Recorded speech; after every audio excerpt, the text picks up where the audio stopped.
نماز برائی اور بے حیائی کاموں سے روکتی ہے۔ اب ذرا اگر ہم اپنا جائزہ لیں تو کیا ہمیں بھی روک رہی ہے؟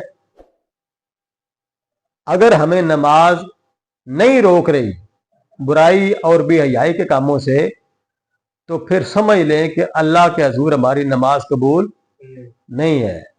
جس کی نماز اللہ کے حضور قبول وہ ہو ہی نہیں سکتا کہ وہ جھوٹ بولے، وہ غلط کام کرے، برے کام کرے۔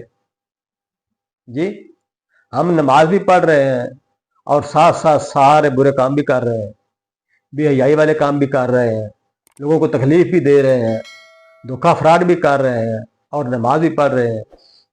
تو ایسی نماز کا کوئی فائدہ نہیں جو ہمارے دل کو بدل نہ دے، جو ہمارے دل کو بدل نہ دے، کیونکہ اللہ پاک کا ارشاد ہے اس میں کوئی تبدیلی نہیں ہو سکتی کہ نماز برائی اور بے حیائی کے کاموں سے روکتی ہے۔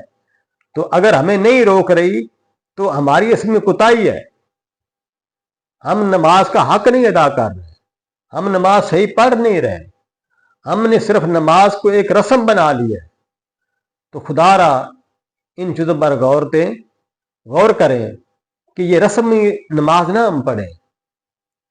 ہم اگر نماز پڑھیں تو اللہ کا حضور ایسی نماز پڑھیں کہ جو ہمیں برائی اور بے حیائی کاموں سے روک دے۔